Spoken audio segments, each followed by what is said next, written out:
Right. Imagine waking up one morning to discover that the President of the United States has decided to slap a 10% tariff on all your goods because Denmark won't sell him Greenland. Not a sentence anyone expected to write in 2025. But here we are, living in the absolute chaos of the Trump second term, where geopolitical strategy apparently involves treating sovereign nations like properties on a monopoly board. And whilst Donald Trump is busy threatening to increase those tariffs to 25% if he doesn't get his icy island, Keir Starmer is standing there saying it's completely wrong with all the authority of a substitute teacher trying to control a classroom that's already set the curtains on fire. GB News guest Cristo Foufas wasn't having any of it, launching into an absolutely blistering takedown of the Prime Minister's ability to handle this transatlantic mess. Spoiler alert, he doesn't think Starmer's got what it takes. Quick favor before we dive into this glorious car crash of international relations. If you're enjoying this madness as much as I am, smash that subscribe button and hit the bell icon. Over 94% of you are watching without subscribing. It's completely free, takes 1 second, and honestly helps us keep tracking these political disasters as they unfold in real time. Cheers if you did. Right, let's get into why a radio presenter just called the Prime Minister one of the worst we've ever had on live television. So, let's unpack this absolute mess, because it's got more layers than a particularly complicated diplomatic incident, which coincidentally is exactly what it is. Donald Trump, who's back in the White House and apparently operating on the same wavelength as someone playing a particularly aggressive game of Risk, has announced that the UK and other European nations will face a 10% tariff on any and all goods sent to the United States, starting from the beginning of February. The reason? Denmark won't sell him Greenland. Yes, Greenland, that massive island covered in ice that's been part of the Kingdom of Denmark for centuries, and whose people quite like being Danish, thank you very much. Trump wants to buy it, like he's shopping for real estate in Manhattan, and when Denmark politely told him where he could shove that particular offer, he decided to punish everyone in Europe with tariffs until they come round to his way of thinking.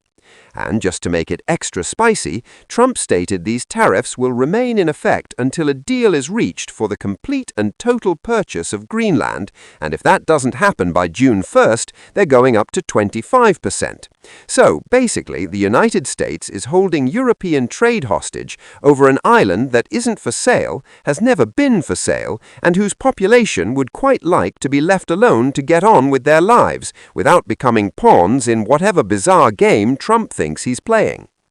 Enter Keir Starmer, stage left, looking about as comfortable as a vegan at a butcher's convention. The Prime Minister has condemned the tariffs, saying they're completely wrong and making Britain's position very clear. Greenland is part of the Kingdom of Denmark, and its future is a matter for the Greenlanders and the Danes, which is absolutely the correct diplomatic response, the kind of thing any sensible leader would say. It's measured, it's principled, it respects sovereignty and self-determination. Unfortunately, it's also about as effective as bringing a strongly worded letter to a gunfight. This is where Cristo Foufas comes in, absolutely swinging for the fences on GB News. He was appearing on Sunday's program hosted by Ann Diamond and Stephen Dixon, and he did not pull his punches. Foufas bluntly stated, and I quote, "I think Keir Starmer is one of, if not the, worst prime ministers we've ever had." Now that's quite the opening gambit, isn't it? Not exactly easing into the conversation with some gentle scene setting. Just straight in there with both feet, studs up, career-ending tackle territory. He did acknowledge that Starmer seems to have quite a good relationship with Donald Trump, which is something, I suppose, although having a good relationship with Trump is a bit like having a friendly lion. It's lovely until it suddenly remembers it's a predator and you're made of meat. But here's where Foufas's criticism gets really interesting. He said that whilst Starmer has condemned the tariffs and correctly identified them as wrong, the critical question is, what does Keir Starmer do from here? Because anyone can stand up and say something's wrong. My nan could do that. The challenge is what comes next, what actions you take, what leverage you apply, how you actually influence the situation rather than just tutting disapprovingly from the sidelines. And Foufas made it crystal clear he doesn't have faith that Starmer is the right man to handle this. He doesn't believe Starmer or Europe has the strength to fight against Trump's proposed tariffs. Anne Diamond asked a particularly sharp question at this point. Is there a danger with his coalition of the willing that if Starmer decides to stand up to President Trump, he could turn around and find no one behind him?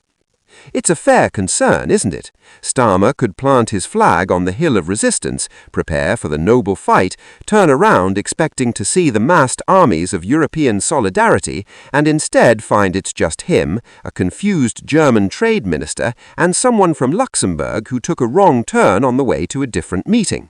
Foufas's response was pretty devastating in its honesty. He basically said that it doesn't matter whether other European leaders stand with Starmer because what can they actually do? Are they going to turn their backs on America? No, that's not going to happen. The whole situation, according to Foufas, has exposed the delicacy and weakness of Europe, of NATO, of all those international institutions that are supposed to provide collective security and strength.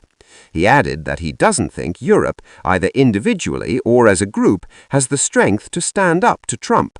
That's not just criticism of Starmer anymore, that's an indictment of the entire European political establishment and its ability to resist American pressure when push comes to shove. Transparency about enforcement activities could theoretically build public confidence, but there is a massive gap between theory and execution. What the government has actually created is a piece of content so tone-deaf, so obviously performative, that it has become a lightning rod for mockery. The dramatic music, the action movie editing, the whole vibe of it screams, "trying too hard." It feels like when your dad tries to use youth slang and somehow makes everything infinitely more awkward. How do you do, fellow border security enthusiasts? It is the governmental equivalent of that. And here is the truly delicious irony in all of this. The government launched this TikTok account presumably to control the narrative around migration and border security. They wanted to show strength, competence, results. Instead, they have handed their critics an absolute gift. They have created a focal point for every joke, every criticism, every ounce of skepticism about their migration policies. The comment section of that lone video has become a digital town square where the British public is exercising its God-given right to take the absolute piss out of authority figures who have made themselves look silly. The question we must ask is, what were they thinking? Did nobody in the entire chain of approval for this project raise their hand and say, hang on, might this come across as a bit daft? Was there no moment of reflection where someone thought perhaps a social media account is not the solution to a complex humanitarian and political crisis? The fact that this made it through multiple levels of government bureaucracy and political oversight without anyone pumping the brakes is genuinely fascinating from a decision-making perspective. You also have to spare a thought for the poor social media manager who has been assigned to run this account. Imagine that job description. Wanted, social media expert to make illegal immigration enforcement engaging and shareable. Must be comfortable with constant mockery and single-digit engagement rates. Thick skin essential. Apply within. That person is currently living through what can only be described as a professional nightmare. They are the face of one of the most ridiculed government initiatives in recent memory, and they have to keep posting through it all with a stiff upper lip. What makes this entire situation even more absurd is the timing. We are in January 2026. TikTok is hardly new or cutting edge anymore. If the government had launched this 5 years ago, it might have seemed innovative, ahead of the curve. But now it just looks like everyone finally caught up to what young people were doing in 2019 and decided to copy it without understanding why it worked in the first place. It is the policy equivalent of your mum finally getting Snapchat just as everyone has moved on to the next thing.